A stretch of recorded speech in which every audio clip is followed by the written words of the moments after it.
Урок русского языка в 8 классе. Тема: мир, созданный трудом, способы выражения подлежащего. Цели.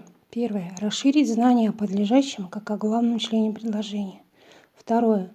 Научиться определять способы выражения подлежащего в составе предложения. Третье. Воспитание интереса к труду, воспитание трудолюбия. Труд – это часть жизни каждого человека. Именно он позволяет достичь больших высот. Не было бы его, и не было бы развития. Поэтому важно, чтобы каждый человек понимал, какое значение имеет работа. Труд помогает человеку быть нужным обществу, развивает силу, память. Без труда человек не превратился бы в того, кем является сейчас, и не достиг бы всего в технике, медицине и искусстве. Зачем человеку трудиться? Что дает человеку труд? Жилище, богатство, пищу, духовные ценности, предметы быта, умение взаимодействовать, новые знакомства и возможность самореализации. Труд – это такая деятельность человека, которая требует знаний и умений. Труд не бывает бесцельным, он всегда приводит к результату.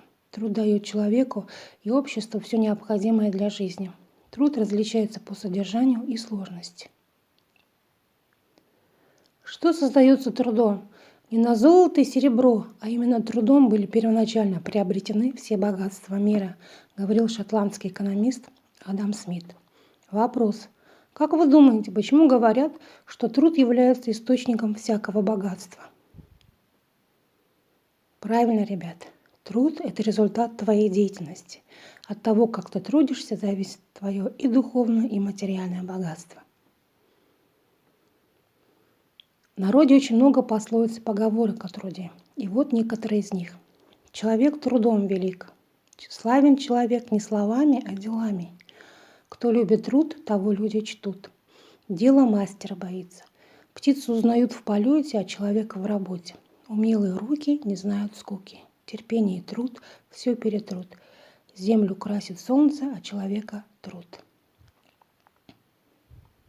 А теперь, ребята, давайте прочитаем произведение Ибрайла Танцарина. Но прежде чем приступить к произведению, давайте вспомним, кто такой Ибрайл Танцарин. Это казахский педагог, просветитель, писатель, фольклорист, общественный деятель, ученый, этнограф.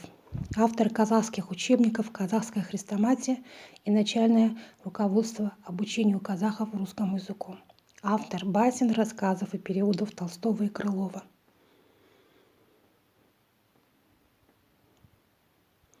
Паук, муравей и ласточка. Отец и его 10-летний сын шли по полю. Отец спросил сына: «Видишь, вон ползет паук. Что он делает?» «Он плетет свою паутину». «А вон муравей, видишь?» «Вижу. Он бежит с крошкой во рту». «Посмотри вверх. Кого вверху ты видишь?»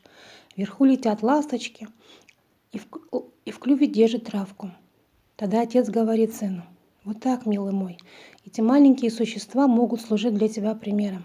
Паук расставляет паутину, ловит в нее комаров и мух, употребляет их в пищу. Муравей бегает и ищет пищу для своих детей. Найдя крошку, он не съест ее, а с радостью бежит с ней домой. Ласточка, чтобы устроить гнездо для своих птенцов, собирает травку. Нет ни одной живой души, которая не трудилась бы. А ты создан Богом не для того, чтобы бездельничать. Нужно привыкать к труду». Определите тему рассказа и основную мысль. Правильно. Тема – труд – основа жизни. Основная мысль – без труда жизнь невозможна. Даже маленькие насекомые, птицы, звери – все трудятся для продолжения жизни и рода. И человек обязан трудиться. А теперь, ребята, давайте перейдем к грамматической теме нашего урока. Подлежащие способы его выражения. Что такое подлежащее? Подлежащее – это главный член предложения, который обозначает предмет речи и отвечает на вопрос именительного падежа «кто» или «что».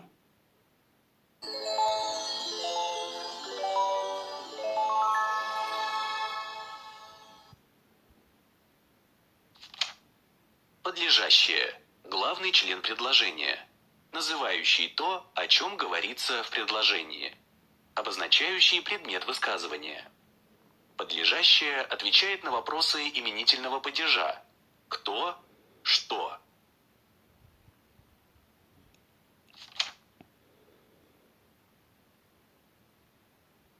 роли подлежащего могут выступать все части речи. Например, кедр белеет под снегом. Что? Кедр. Это подлежащее. Способ выражения – имя существительное. Он уехал в столицу. Кто? Он. Это подлежащее. Способ выражения – местоимение. Сытый голодного не разумеет. Кто? Сытый. Это подлежащее. Способ выражения – субстантивированное имя прилагательное. Семеро одного не ждут. Кто? Семеро. Это подлежащее. Способ выражения – имя числительное. Готовиться к экзамену непросто. Что? Готовиться. Это подлежащее. Способ выражения – инфинитив. Неопределенная форма глагола. Побеждают только верящие. Кто? Верящие. Способ выражения – причастие. Наконец наступило завтра. Что? Завтра. Это подлежащее. Способ выражения – наречие. Из. Это предлог. Что? Из. Это подлежащее. Способ выражения – предлог. Таким образом, подлежащее может быть выражено и служебными частями речи – предлогом, союзом, частицей. В воздухе прокатилось «Ура!». Что? Ура!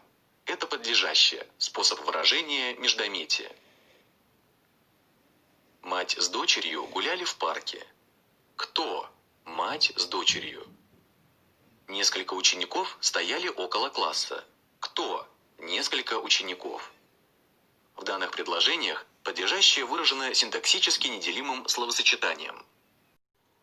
А теперь, ребята, давайте закрепим нашу тему другими примерами.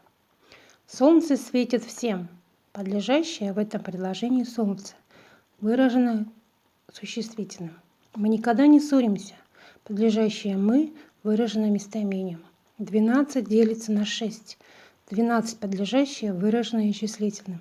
Взрослые иногда не понимают детей. Подлежащее взрослые выражено прилагательным. Вошедший привлек всеобщее внимание. Вошедшие подлежащее выраженное причастием. Курить здоровью вредить. Курить подлежащее выраженное неопределенной формой глагола. Очевидно не значит верно. Очевидно подлежащее выраженное наречием. Вдали послышалось ку-ку. Ку-ку подлежащее выражено междометием. Прошло несколько дней. Несколько дней подлежащее выражено неделимым словосочетанием.